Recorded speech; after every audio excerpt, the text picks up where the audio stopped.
What do we mean by comparative media system? When we say comparing media system, it means you are trying to look at the differences and similarities between the media systems of different countries. Are there peculiarities in how the media in a particular country operate? Are there peculiarities in how the media in different countries operate? Maybe a country in West Africa and a country in North Africa. Are there peculiarities in the media system in a West African country like Nigeria when compared to the media system in a North African country, or even the media system in an Asian country? So you are looking at how the media operates in different countries, how government interferes in the media in different countries.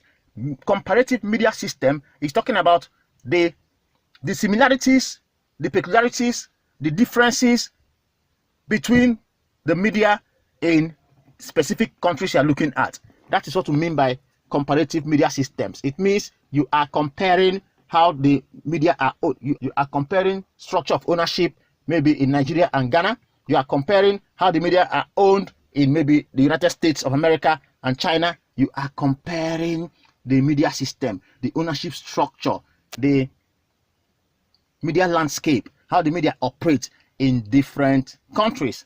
So the next thing is, why do we even compare the media? Why do we compare the media? So what is the essence of comparative media system? So why do we compare the media? Now, we compare the media because of, basically we have said, to see the differences and similarities in different media systems, to examine, to evaluate the differences and similarities in different media systems. You ask yourself, how similar or different are journalism cultures in different countries? That is to say, we compare the media to understand the similarities or differences in journalism culture in different countries. That's to say, how is journalism practiced in the US, and then as compared to how it is practiced in China, how is it practiced in Nigeria, as compared to how it's practiced in Togo. We compare media systems to understand journalism cultures in different countries. Then we compare media systems to check whether the world is witnessing the emergence of a single Western style of journalism which follows Anglo-American model, or whether the world is having different models. You know, when we talk about Western style journalism which follows Anglo-American model, it's talking about the liberal democratic model which is practiced in the Western world, especially the US, and you find out that many democratic countries or countries that claim to be practicing democracy operate based on this model. So when you compare media systems, you want to know if a West African country says it is practicing democracy, for instance, Nigeria and Ghana, is the media system in this West African country same as the media system in another country, maybe in the Western world, that says it is practicing democracy, like maybe Canada, the US, and some other countries? So you want to see whether the world is tending towards a particular journalism practice style, a particular media model, or whether there are different models that operate in different countries.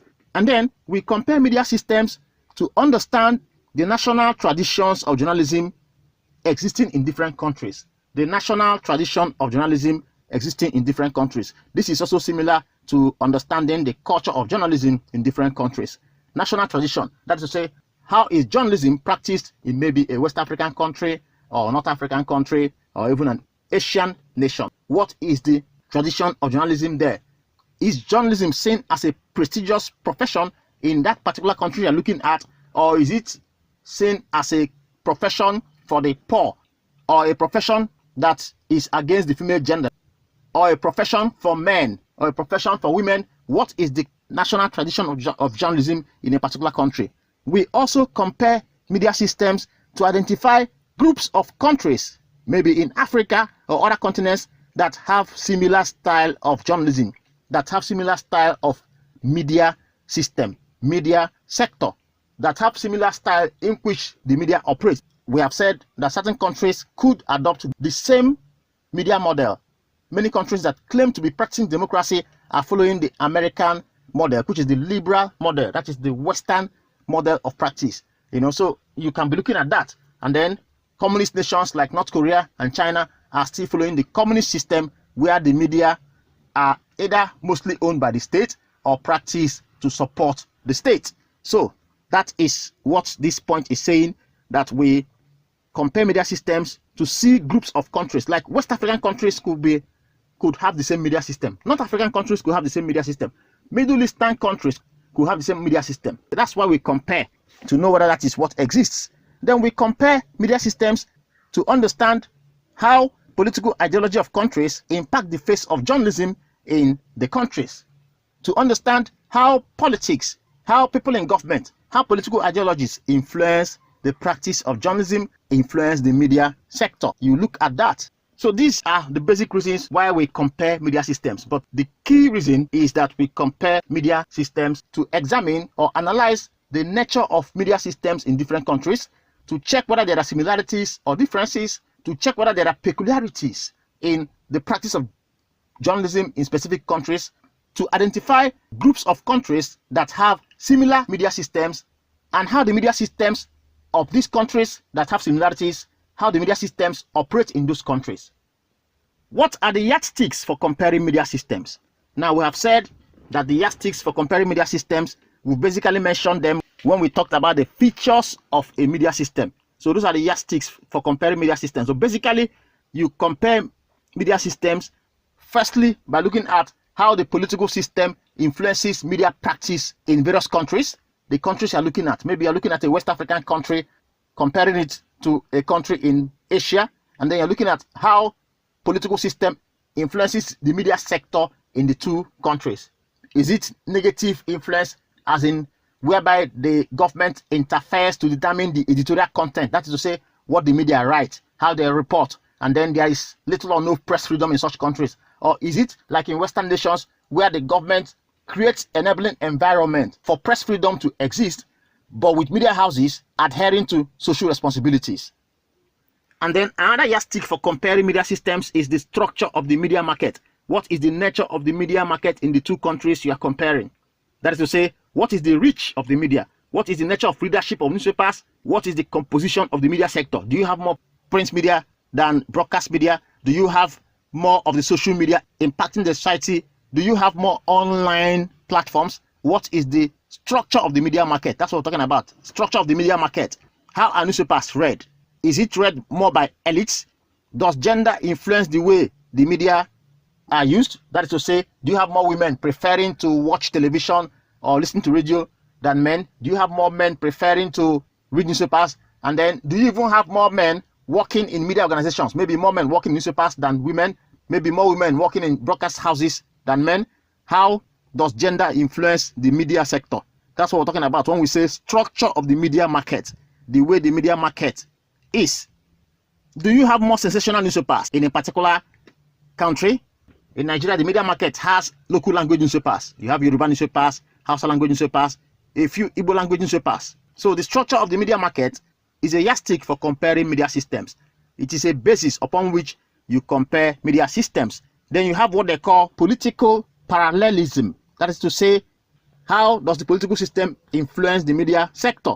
This has to do with knowing the political orientation of the media in any country. You use this to compare media systems. Political orientation here refers to the political ideologies, interests, or influences of media organizations. Some media in Nigeria are owned by political bigwigs of different parties. So you see, that way, such newspapers could be influenced by political interests. Here, you are looking at the relationship between media organizations and political organizations. Whether media workers are likely to take part in politics, how partisan the media audiences are. That is to say, some persons may not read a particular newspaper because they think the owner belongs to a different political party and they feel that newspaper will be biased. For instance, in a country like Nigeria, most state government-owned newspapers always carry information about the state and they don't give room for opposition parties to air their views. So this could affect the audience base of such government-owned media houses. So that's what he's talking about. This point is saying, how does politics influence the media? Another basis for comparing media systems is by checking professionalization of journalism. This factor describes the extent of autonomy or independence of journalists while doing their job. Are there professional codes of ethics for journalists? What is the orientation of journalists towards journalism practice as a public service rather than an avenue for satisfaction of selfish interests? Do journalists in a particular country see their work as service to society instead of satisfying their selfish interests, demanding brown envelopes, trying to work based on what they're going to get from the work. Then another major yardstick for comparing media systems is the role of the state. That's to say, government intervention in the media sector. How does government intervene in the media sector? For instance, in Western countries, government allows the media to operate freely, though with some social responsibilities, unlike in China and North Korea, which are communist nations where there is authoritarian model of media system and government has serious influence on what the media do and say. This is one of the yardsticks for comparing media systems. Ownership structure is also another basis for comparing media systems. How are the media owned in different countries? Maybe in a country that operates authoritarian model of media system, you find more of the media owned by the state.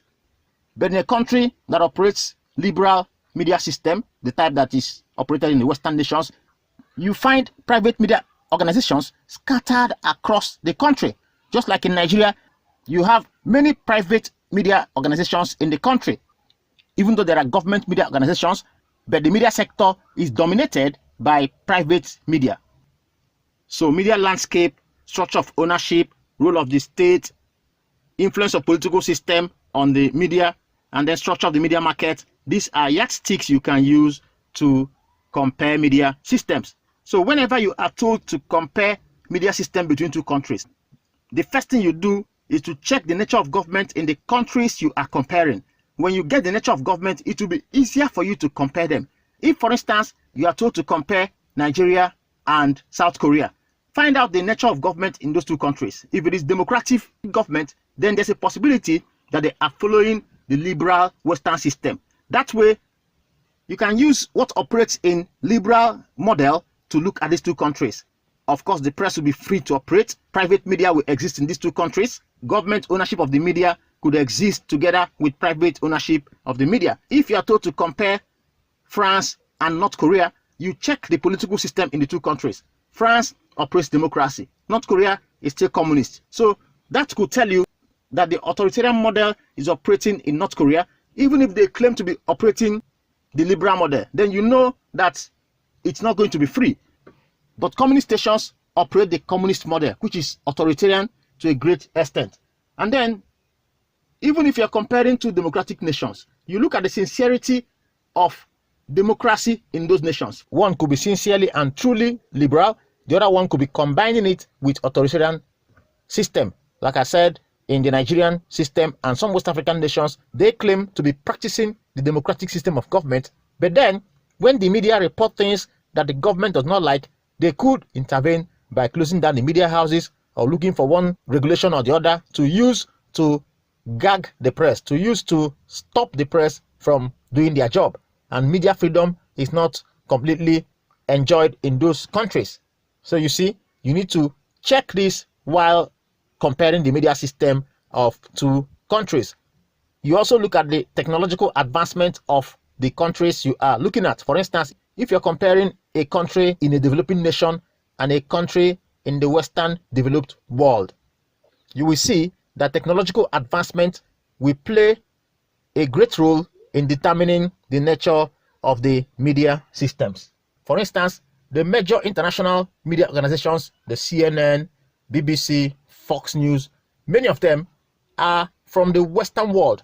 They are more technologically advanced and have their media impacting the global broadcast media. So the impression they give about Africa is what many people see as what obtains in Africa. Not that the developing countries don't have their own media, but the fact is technological advancement in the Western world makes the media in those countries more powerful, more influential than the media in the developing nations. So you look at how technology is affecting the quality of programming, the reach of the audience, and how such countries influence other countries.